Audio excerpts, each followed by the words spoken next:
And then if anything, I will find the link and I'll put it in the private chat for you guys so you can share it. That way Okay. you can just copy the link that I sent you. All right. Right. And we are live with the San Diego Latino Film Festival 27th edition virtual. And we are talking with Moises, Britta, and Victoria. Victoria and Britta are from the film Mozart Reciclado, which is a documentary that I thought was incredibly interesting about the mixture of art from different levels of society and about a lot of very interesting topics on there. So we're going to talk about that. As always, thank you for being a part of the festival. And I forgot to hit the I forgot to hit the intro, but here we go. Where's the branding? Do I have the branding? Okay. I don't see it. All right, never mind that because I can't find it. But Moises is going to lead this Q&A, so I'll drop it off to him. And if you guys are watching, make sure you leave comments, questions, and we'll make sure that the filmmakers get a chance to see them. Thank you, Luis. Britta, Victoria, thank you so much for joining the Latino Film Festival today, following the screening of Mozart Recycled. Thank you so much for sharing the documentary with us. It's profoundly moving and beautifully done, and at least from my perspective, it opened my eyes up to the experiences of the cartoneros, the trash pickers who make their living picking up recyclables in Argentina. How are you doing? You want to start? Yes, first, thank you for having us. It's really nice that finally you could do the festival online. So we are very excited to continue showing the film. We are okay, happy, and I don't know, Britta, if you want to say something also.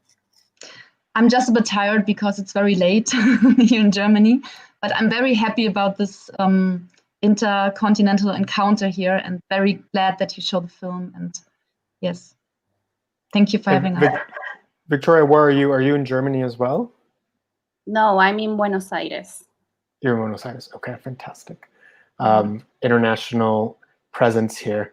Well, let's do a dive into the documentary itself. How did you connect with the cartoneros to begin with? In particular, the ones who became the subject of the documentary. I think the main ones were Facundo and Christina. Mm-hmm. Yeah, how did you connect with them?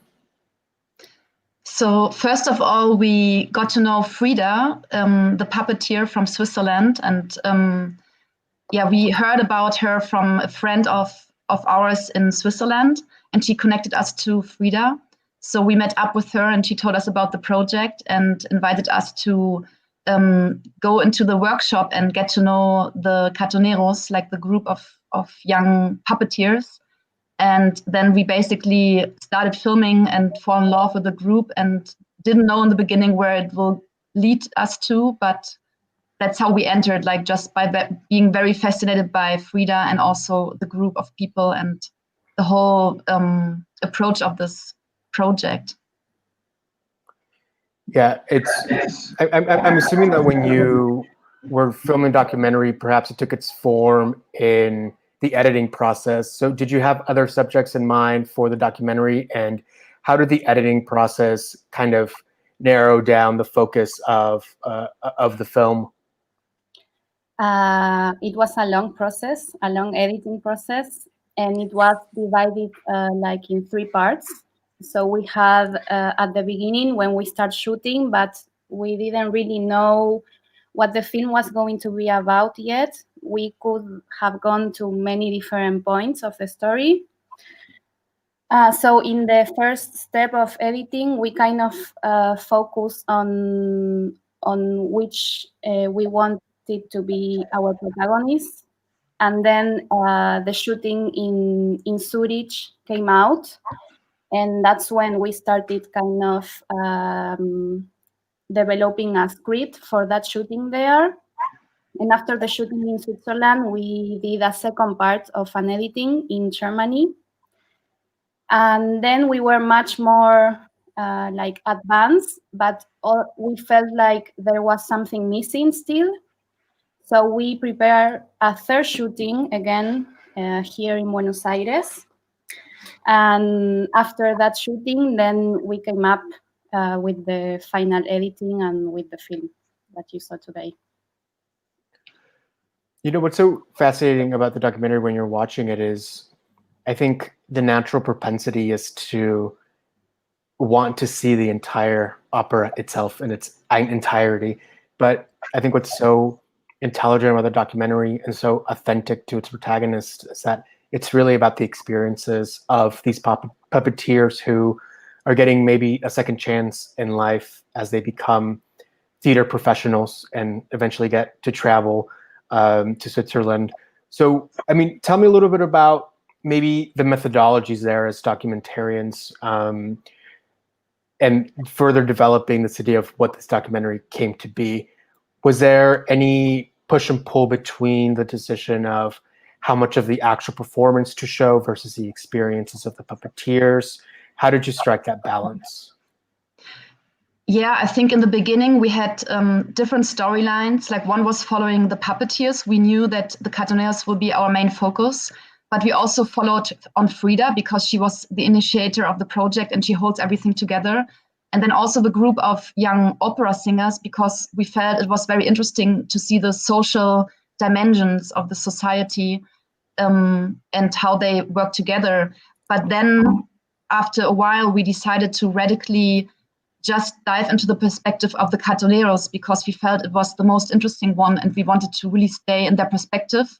And this was also what we shaped out during the editing process, to experience the whole project out of their perspective. And also, like when it comes to Switzerland, to see how they feel like traveling abroad for the first times of their life and to experience a totally other society, a very rich society, and also feel their like critic about this in a way, and see ourselves from a different perspective as a spectator as well. So this was like, yeah. Well, a journey. A journey, yes. Touching base on Frida a little bit, you know, she obviously has an idea of what the performance is like as a creator, but you have the control as to the directors in terms of what the documentary will end up looking like, sounding like, etc. What was your relationship with Frida throughout the filming of the documentary? Were there boundaries in place where, you know, you were there to observe and to film and then to create the documentary, or was it more of a collaborative endeavor between the three of you, including Frida in this conversation? No, when it comes to the documentary, we were only Britta and me, like on charge of the decisions. But of course, we wanted her to be on the same page and okay with what we were shooting and also at the end editing. So we were asking and showing the film to her, but it was more like our process, the documentary, and also she gave us the space to do it. You know, she really trusted us and open to us, and we developed a very like kind of a friendship, honest relationship with her, and it was really amazing. Actually, she's quite an amazing woman. That's great. That's great to hear. Britta, did you want to add something? Sorry. Yes, I think it was also interesting to see, like in the beginning, she was looking for someone to document this process, but then we became very autonomous on it. And I think for her, it was sometimes a struggle to accept that we don't show everything, right? She wanted to show us to show the whole group, to show everyone, to show more about the project and the opera, I guess. But then she understood, of course, what was our approach, and we got her on our page for sure, and she's very happy with the result. But I think she would have liked a more complete version sometimes of the story. And also it was interesting when everyone traveled to Switzerland, that for her it was a very troublesome time because she was very overwhelmed with the responsibility. Like she was like her vision came true, like to get everyone to Switzerland was her idea, it was her dream. But when it happened, when everyone was at her house, she got so overwhelmed that she was so stressed out. And in the beginning, in the editing, we wanted to show this also, like this very controversial side of what happens when you take all this responsibility to maybe, give some other perspective to other people. And yeah, but what does it have, like what kind of consequences comes out in the end? And but then we decided, no, we wanted to really stay with the Cataneos and their experience and not focus on Frida too much, because yeah, we decided to just focus on their perspective. Yeah, but it was also interesting to see Frida's development in the project. Right, and it seems that you obviously developed a really close relationship with Facundo and Cristina. I guess what were they like at the beginning of shooting versus what they were like at the end? Did they become more accustomed to the camera being there? How did you, I guess maybe as documentarians, you have to maybe earn your subjects' trust in any way. And the film, it's very observational and authentic feeling. And sometimes I feel like with documentary, sometimes it feels like there's judgment in the shots or judgment in the composition, but this one felt very lived in and organic, which I'm guessing is a testament to how much work the both of you put into developing the relationship between yourselves and Facundo and Cristina. So maybe talk a little bit about that process. Yes, it was a long process also, and yes, we had, as you said, we had to earn their trust, because before us there was also another situation where someone was also trying to make a project with them and it didn't work out, so they have this kind of disappointment before us. So yes, we have to develop our relationship, and while we were going to shoot with them at the beginning, they were kind of, maybe they didn't want to share their stories or didn't want to talk to us or tell us, but as we started going and going with our cameras and our equipment, and they realized that we were there and we were going to stay around, they started open more. Facundo was more confident, like he opens like faster or sooner, I don't know. Yeah, Sooner. And with Cristina, it took a little more of work, but at the end, she was super open and inviting us and having lunch at her home with her kids, with her family, and it was really nice. And also after, like, going to Zurich with them and travel with them, that really bonded us in a way, because I think when we were there, they felt us as their allies, and that was really nice because we really made a connection over there. And I think that's also what you mentioned about this observation, like soft. I think that it became more like that after the travel to Zurich, actually. So it was really nice. And also adding to this, in the beginning, we wanted to focus on Facundo because he was very extroverted and very open with us. And we thought he was a very interesting character to see where he's going to. But then after a while, we noticed, and I think Victoria was especially you noticing that Cristina got so emotional when she was backstage. Maybe you remember the scene when she was like crying while listening to the opera music. And I think this is the moment when Victoria started filming her backstage. And then we watched this material and we said, wow, she needs to be our second protagonist. And then we've really focused on her afterwards. And it was interesting because Facundo, I think he got more soft during the process and also showed his weak side, which was also nice to experience. And Cristina, she really opened up. She got very confident and her whole body language, everything changed, like the way she spoke to the camera. Like the first interview, she was so shy, like she she couldn't express herself so well in front of the camera, but in the end she got so confident, and you could really see her like grow during this whole process, which was beautiful.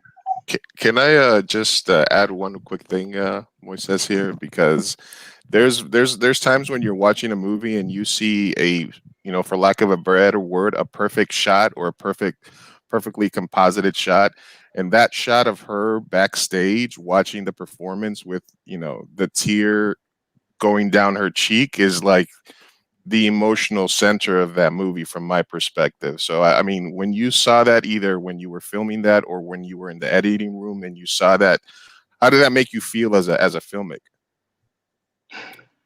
When I was backstage and I was with her shooting that moment, I was crying with her. Actually, it really moved me deeply because I don't know, it was really overwhelming for me to see this woman that she had never listened to opera music before. And every time she hear this music, she would get so touched by it. And it just made me feel so, overwhelmed. I don't know, it was a really magical moment. I really remember that moment when I was shooting that. And I was thinking, wow, and I was crying also. And I just want to show that we had a couple of comments that came in so far. The Cowboy says, cool. Well, thank you, the Cowboy, for watching. All right. Whoever the Cowboy is, nice avatar. And Ethan also says, wow, Germany and Argentina. Thank you for the Q&A. What is this, a World Cup final? No, he didn't say that. But I'll let you guys keep going. Argentina wins. Thanks, Luis, for throwing those comments on screen. Maybe tell us a little bit about what a co-directing gig is like on a documentary. Victoria, were you in charge of the shooting? Britta, did you? I mean, tell us how this comes together during a production. Co-directors on a documentary. Well, in our case, it was like both of us filming. Actually, we both had a camera in the beginning, and we started shooting together, really. And yes, we thought it was a perfect match because the topic of the movie is so intercultural, and it will connect the Swiss culture with the Argentinian culture in a way. And for us, it was also nice to work from having two different perspectives working together. And I think it was really enriching in the process to do this, especially with also shooting in different countries and having the advantage of two speakers with the mother tongue of either country to work and to build a team around it and dive deep into the Argentinian society. I think I couldn't have done it on my own, and I'm so happy that we collaborated on this project. Vicky, how was it for you? I agree that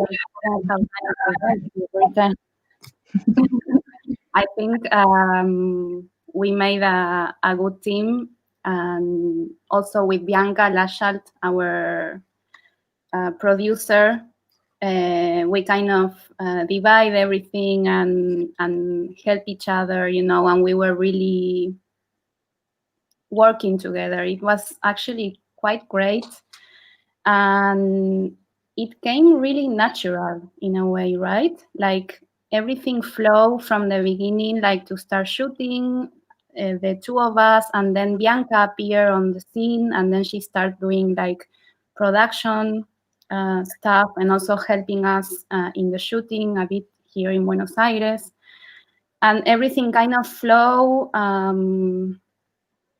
quite good, you know. Of course, we had our tense moments, you know, but I think we really grew up together, Britta. I don't know if you. Yes, I agree. Yeah, we have a question. Oh yeah, go ahead. Go ahead, Victoria. It was a good duet. I agree. A perfect duet, yes.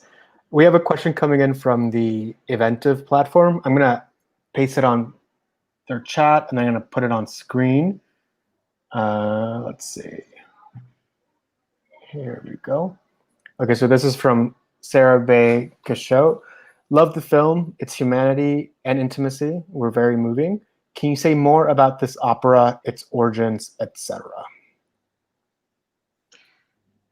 Yes, so the origin of the opera is from the Dutch director Ate Bond. Like, he wrote this opera play and he made it, it was performed in Europe before, but then Frida, they decided to make like an adaptation of this in Argentina, and he was supposed to direct it, but in the end he couldn't join the process. We were all waiting for him to come to show up, but then Frida and and now I forgot the other director's name. Vicky, do you remember? Of Jorge, yeah, Jorge. Like, they had to direct afterwards. Like, they had to step in his place. So this is what I know about the origin of the opera, actually. And also the part of the music, Frida took a part of the music from the original play, but also here in Buenos Aires, a composer took part of the show and he made special music for the opera. So it was also kind of a collaboration, like the original script is from Ate Bond, but then also Jorge and Frida put some input, and then Sergio Ratti also put another input on the music. Fantastic. Thank you so much for the feedback. This might be a question for, I guess, maybe Frida, but maybe you can talk about it a little bit, or talk about it from the perspective of what it's like to film such unique puppet creations for stage. Talk a little bit maybe about like the inspiration that were behind these and what it was like to capture these in your documentary.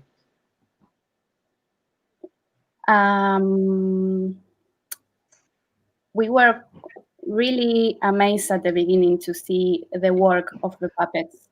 I mean, we have never seen something like that before, because they are all made with recycling materials that the group work on the recycling plant. So they would use anything, like from plastic bottles to like these bags from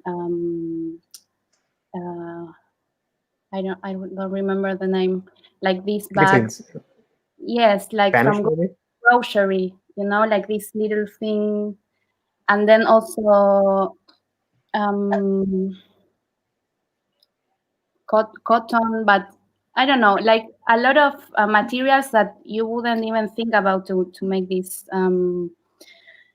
puppets, and how they were doing them. It was such an amazing process, and I think we were really like amazed by this. And Frida, she was like with this idea from time ago to do this kind of artistic project, but also involve something ecological, you know. And she was making a lot of tests before and teaching them, and she was really into the teaching mode process of these recycling puppets. Thank you. You know, I asked all of your filmmakers to maybe share their filmmaking thesis or ideologies or ideas they hope to impart on their viewers who watch their movies. I guess, what do you hope to leave behind with viewers after watching a film like Mozart Recycled? Like, what do you hope that they think about, contemplate, or take away from the experience? Who wants to go first? Well, I think for me, it's a deeply admiration of these cartoneros, like of very simple people with no education or like little education, but having so much wisdom and so much love and so much abilities. And I think like this, like this idea to give everyone a chance and to look closer, because when you walk through Buenos Aires, like you could always see these people selecting trash in the street, like we show in the beginning of the film, but people walk by, you don't have a closer look. And I guess they are in every country, in every city, even in Berlin, there's so many homeless people. And I think it's nice to see what is behind this and to change perspective. Thank you. Victoria, your turn. I would say yes, like something in relation to compassion, you know, to this kind of, sorry. We're at a movie, turn the phone off. I'm just kidding. I'm just kidding. Compassion and this action of what happens when you stop a little bit from your routine life and quick life, and you stop and you watch around you and you see the people you have in front of you, and you give a chance and you open up and you give a chance to someone that maybe they didn't have that chance before, and it's just a simple like showing someone music or how to make a puppet, or you know, giving your time to that person, and that really makes a change, and that really touch people and really help them develop, you know. Like I really feel amazed by the progress of Facu and Christina, you know. Just this project make them want to finish school, to study English, to open, to try to be their own bosses, you know, to not to give up on them, but to trust on them, and to try to continue growing, you know. And it was just this small act of Frida that she gave an option, you know, she gave them an option that they didn't have before, and that's really beautiful. Well, I hope the documentary does the same for people who watch the movie. They feel that there's always a second chance. We saw that Christina, I think it was mentioned in the documentary that she wanted to be, she wanted to be a seamstress, correct? Yes. And in the documentary, she became a costume designer, which is quite an accomplishment. You said that you touched a little bit about what they're doing now, but are they still involved in theater production still, or are they pursuing other like avenues of careers? So yeah, we just I just talked to Frida like yesterday to find out what's new with the project, and she told me that she's planning another project in Buenos Aires, like traveling back, and also trying to involve the group again, like the same people from the play, but also other people, and like reflect on the time of the lockdown and involve the neighborhood of a theater there. And yeah, having the people to share their experiences and making like everyday persons become actors and exchange these ideas. And she told me that for now, like Facundo, he became a firefighter, and he's very proud of it. Yeah, and he's doing fine. He's still living together with his girlfriend Natalie, and that Christina, she moved out of her home and with a little son, and like so she separated from her husband, but she's also doing fine. She's working in a soup kitchen, so nothing related to art for the moment, but I guess maybe it's also a hard time right now to just depend on arts.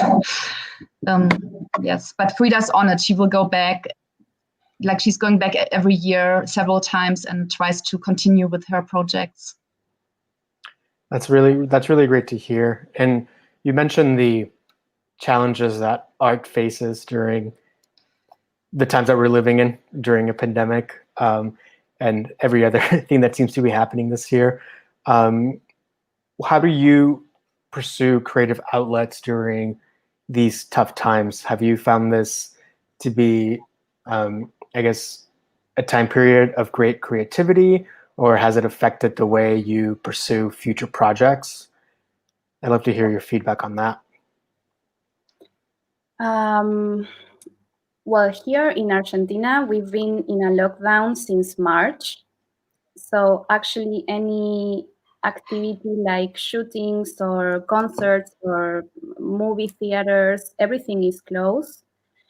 So I guess this time, at least for me, it was a good time to develop, to really go into myself and try to figure it out, maybe what I want to talk about in my next film. So it was a good time for that, and also to read, to watch a lot of films that I didn't have time before. So I guess, yes, it was kind of an inner time to develop projects. Of course, sometimes you think, I don't know what is going to happen, like everything is so crazy and every day something new is happening, not just the pandemic, but also other things.